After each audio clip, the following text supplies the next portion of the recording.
So I'm in Glasgow, and today I'm going on a Highlands Whisky and Locks tour on a bus. So there's about 5 or 6 main stops on the tour up through the Scottish Highlands, which is about an hour or 2 hours out of Glasgow here. And yeah, we'll stop at a distillery, a whiskey distillery, and see the Wallace monument, which is the Braveheart story, and see some lovely Scottish loch countryside and rolling hills. So should be very interesting. I'm going to meet the tour bus now. It's actually sunny in Glasgow this morning. How about that? Wonders never cease. The Edinburgh's population, that's around 470,000.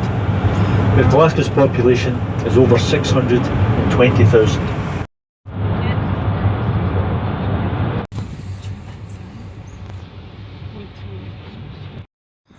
So I'm here at the National Wallace Monument in just outside of Glasgow, and you buy a ticket here and then you can go up the top to, it's hard to see, up there, and go and climb or walk up the stairs up to the Wallace Monument and yeah, have a look around. So I'll go see if I can get a ticket and have a look. So I got my ticket to go up to the monument up there behind me, but instead of getting the shuttle bus, which everyone else is just over here to get the shuttle bus at the little bus stop behind the bush there, there's actually a walking track up the hill here. So I'm just going to walk up the hill. It's like a 10-minute walk up the hill. That should be fine. And plus you get to enjoy the scenery a bit more. Stop, go your own pace, take some photos. So the ticket cost about £8. And there's a map here. So that's around about, I don't know, rough numbers, 16 Australian dollars. So let's have a look at the map here. So it says Wallace Monument, Stirling Viewpoint, the National Wallace Monument, Abbey and Craig. Nature Trails, Walking Trails. Okay, well, that looks pretty good. Looks like it'll be a great view from up here. Let's go have a look.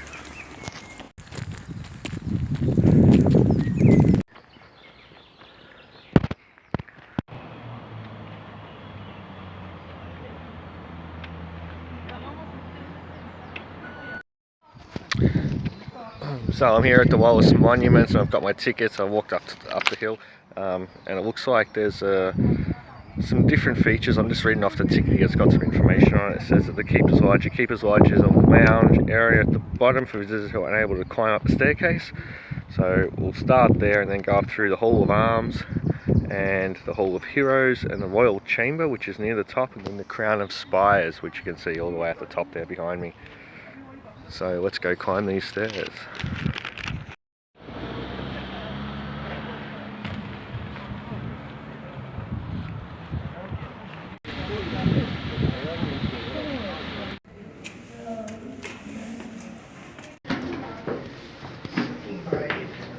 It's okay.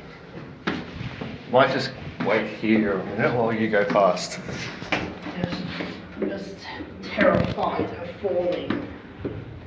Hold on to the, it's not really a rail, but hold on to something. Because these stairs are so narrow, Yeah. you can have an accident real easily. Do you need a hand? No, Sure. no. Alright. I'm just brave enough. Okay. This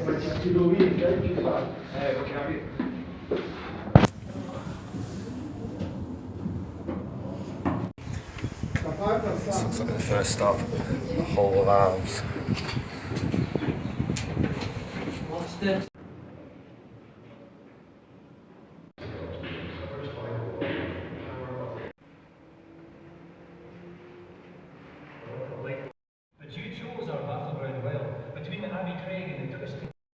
Okay, more windy stairs, and now we're at the Hall of Heroes. Bonfire. Remember somebody was over the bonfire?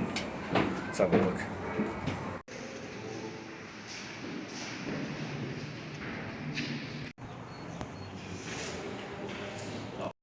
It's a bit colder up here.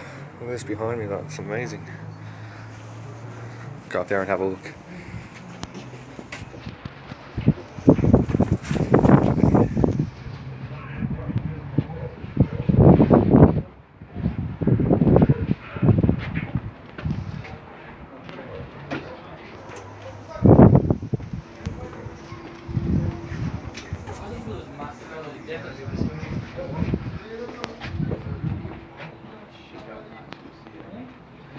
amazing countryside and view everywhere.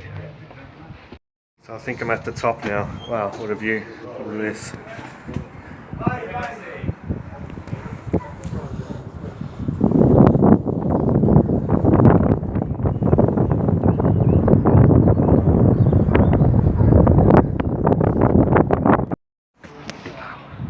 It's pretty impressive.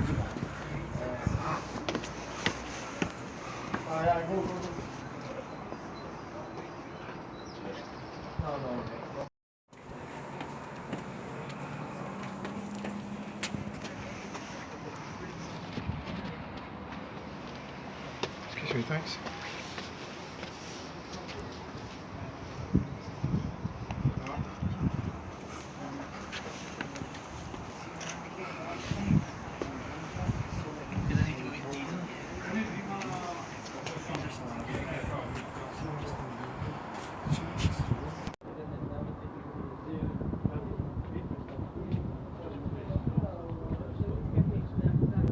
So I took way too long up the top on the monument looking around and taking photos, and now I'm supposed to be back at the tour bus in about 3 minutes, and I've got to go all the way down the bottom of the mountain and see if I can not get left behind. And my bag's in the bus too, with my laptop in it.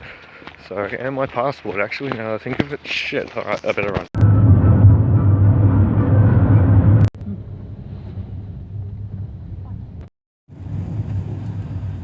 But this is with it. Quite sure everybody you see here will have a few bob. Yeah.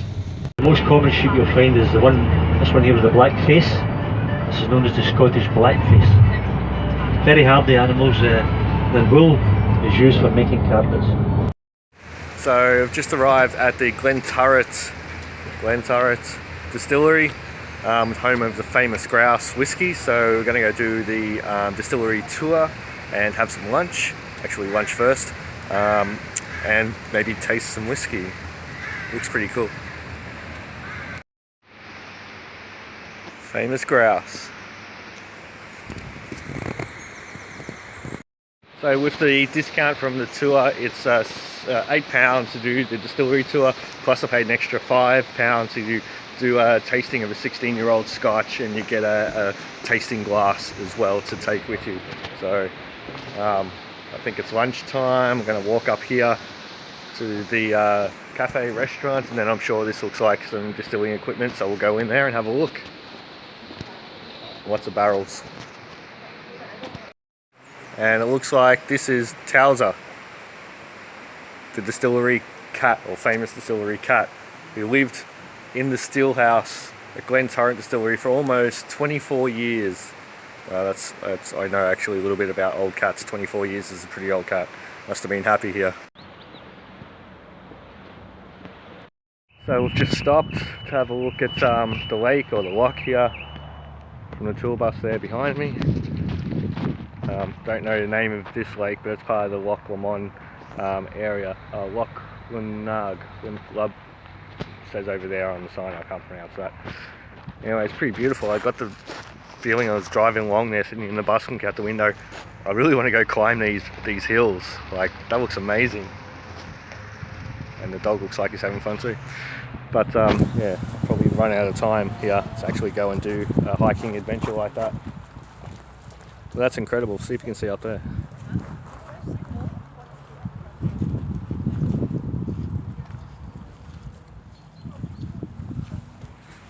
That would be amazing. Go have a quick scout around and see what else is in this little area. It looks like there's a little cafe or shop just up there.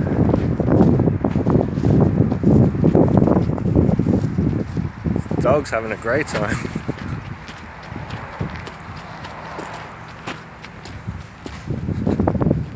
So we didn't get a chance to do anything, photos or video or anything at the distillery. It's a sterile environment and production environment, so we weren't allowed to go in and take any photos while we're in there.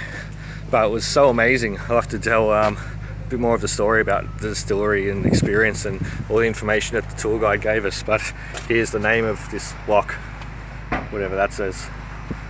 It's pretty good, but. Okay, so I'm just sitting here by the loch.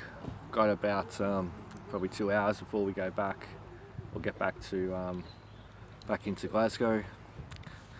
It's been pretty good. We've seen the Distillery and the Wallace Monument, and went somewhere else, can't remember where, but driving up around through the locks on the way back now. And I've got maybe one more week left in Scotland, so I think I'm supposed to fly back to Melbourne on Saturday next week, so a week today. So it's been pretty amazing. This is beautiful scenery. Like, I probably can't see it properly from there, but if you look at the hills. So we've stopped here at the Scottish Wool Centre on our way back through the Trossachs area. Just I guess so we can have a break and get a cup of tea and a scone or something else. So let's go have a look at some sheep.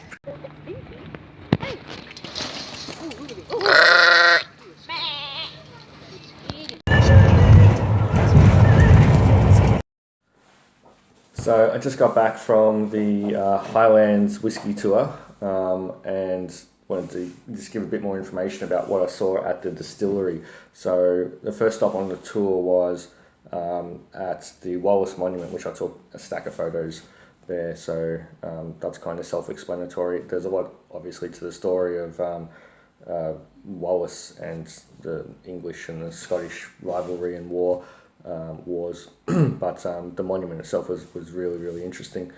So I'm sure there's a lot of photos in there already for that. So after that, then we made our way to the Glenturret Distillery and went through the whisky tour, and they showed how whisky is made from end-to-end process pretty much. So basically what they showed us was how they take barley and wheat and put it through a mill, and the mill was actually a machine mill, and a really old machinery driven rollers in like a conveyor belt milling process that takes the wheat and barley and crushes it and makes it into really small I don't know what you call it, but husk of the wheat and the barley. So seeing that old mill itself, that was really impressive. And then from there they take all that husks and add hot water to it in a big vat and stir it up. And then from there all the water comes out with all the sugar from the wheat and the barley, and they take that water and they put it into big vats and then add some yeast for fermentation, and then they allow that to ferment for a couple of days, I think they said, until basically all the sugar is converted into alcohol.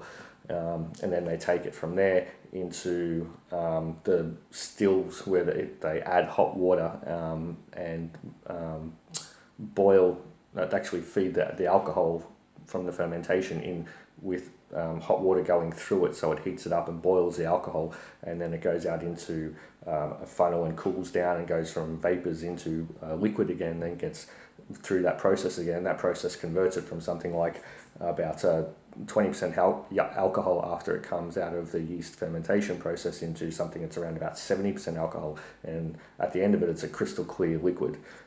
So there's no colour to it, and from there they put it into oak casks so it can mature, and depending on how long they put it in there for, like 4 years or 8 years or 16 years or whatever, depends on how much maturation, the colour and the flavours and textures that you'll get into the whisky from its own process, and from extracting the flavours and qualities out of the oak that it's been put into. And the oak barrels are not made new on the spot. They're actually at the distillery that I was at, they get them from American bourbon distilleries, so they buy them and get them shipped over to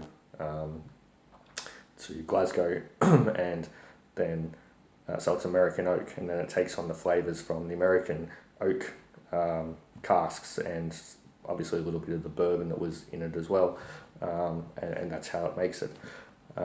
Taste how it tastes. So yeah, after the distillery, we got back in the bus and did some more driving and went up through the Highlands and around all the locks, some of the locks, and saw really picturesque hills and scenery and the water of the locks and little Scottish towns which are really amazing and pretty to look at. Made our way back to Glasgow. So when I was up there, I also picked up some sample whiskey, little sample different types of whiskey and different brands of whiskey, and some are blended and some are single malt, and yeah, so I'll show you a bit of that, and I'll try a bit. Okay. So I picked up a collection of sample whiskey brands while I was out on the Whisky Highlands tour today, and also some country honey that's flavoured with the famous Grouse blended whiskey, and whiskey tasting glass. So I'll probably try the little small one first and see how that goes. 10-year-old blended Scotch whiskey. Okay, so tiny little bit in this glass with just a dash of water to bring out the aroma. So let's see what all the fuss is about.